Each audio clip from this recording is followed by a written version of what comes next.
आज तक लोगों को नहीं मालूम कि पूजन करने बैठते हैं तो सबसे पहले क्या करते हैं। पर सबसे पहला काम मंदिर में बिना पंडित के सबसे पहला काम कौन सा होता है? तो सबसे पहला काम होता है भगवान को धन्यवाद देना कि आज भी आपने मुझे इस मंदिर में आपका दीदार कराने के लिए, दर्शन कराने के लिए बोला। अगर पंडित साथ में होगा तो पहले वो मंत्र बोलेगा, स्वस्ति वाचन करेगा। स्वस्ति वाचन करने में उसको अर्थात भगवान के लिए भी प्रसन्नता और आपके लिए भी प्रसन्नता। पर आपके पास कोई ब्राह्मण नहीं, आपको कोई स्तुति नहीं आती, आपको कोई मंत्र नहीं आता, आपको कोई साधना नहीं आती, आपको कोई तप नहीं आता, पर आप इतना तो कर सकते हो कि भगवान के मंदिर में जाकर उनको धन्यवाद दे सकते हो कि तेरी कृपा है जो मुझे चलकर यहां तक बुला लिया, 2 कदम चलाया, यहां तक बुलाया, ये तेरी कृपा है। और बड़ी कृपा करी जो डलिया भर के पूजन का सामान भी लाई, बड़ी कृपा करी जो दूध भरकर भी लाई, बड़ी कृपा करी जो कलश भरकर भी लाई।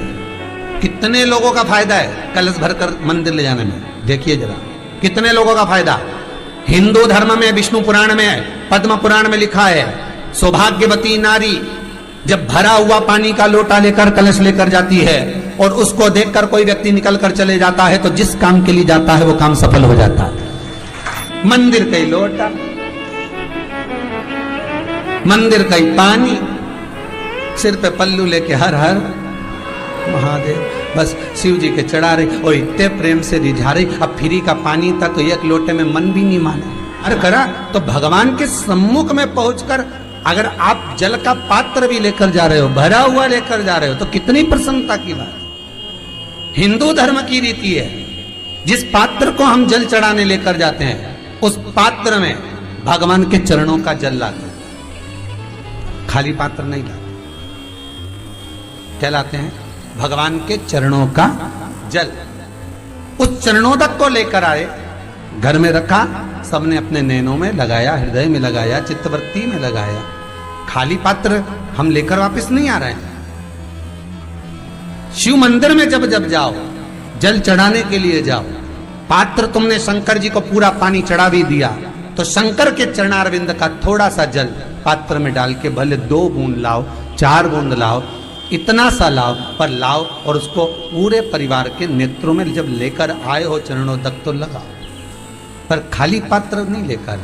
खाली पात्र लाने में ध्यान दीजिए, जब आप पूरा जल समर्पित कर देते हैं, जल समर्पित भी पूरा करना है, भगवान को चढ़ा रहे हो तो पूरा समर्पण होना चाहिए, पूर्ण समर्पण। इसलिए शंकर भगवान को अधूरा समर्पण नहीं, इसलिए श्रीफल भी पूर्ण चढ़ता है। शंकर जी के मंदिर में श्रीफल नहीं फूटता, पूर्ण श्रीफल। बेलपत्री भी पूरी, चावल का दाना भी चढ़ेगा तो आखा, फल भी चढ़ेगा तो आखा, फूल भी चढ़ेगा तो आखा।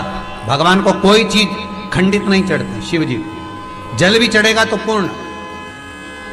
जिस जल को चढ़ाने के लिए लेकर गए उसको बचा कर नहीं लाना है शिव मंदिर में से, संपूर्ण भाग। क्योंकि भगवान के चरण की रज जब हमारे घर में प्रवेश करेगी तो हमारा आत्म कल्याण तो स्वतः ही हो जाएगा। शिव करुणा कर ही देंगे।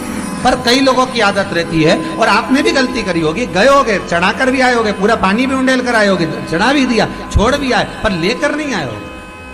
कई लोग गलती कर जाते हैं और फिर बाद में कहते हैं हम तो इतने साल से पूजन कर रहे हैं, भगवान हमारी सुन ही नहीं दिया। तो भगवान के मैं तो तैयार बैठा, पर तू नवा के चली जाए, लेके तो कहीं जाए। भगवान थोड़ी ना कहेगा कि तू मेरे पास में आए तो मेरे चरण की रज लेकर जा। भगवान थोड़ी ना कहेगा कि मेरे पास में आकर तू ये लेकर जा। भगवान तो कहेगा मेरे पास में आया है, मांगना कुछ मत, बस मुझे जो स्नान कराया है मेरा चरणोदक लेकर जा, छीट दे पूरे घर में, संपदा भरना मेरा काम है। जहां मेरी चरण की रज पहुंच गई वहां संपदा स्वतः पहुंचती है, मैं वहां पहुंच जाता हूं।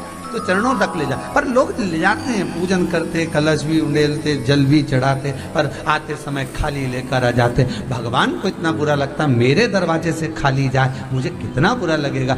जो आए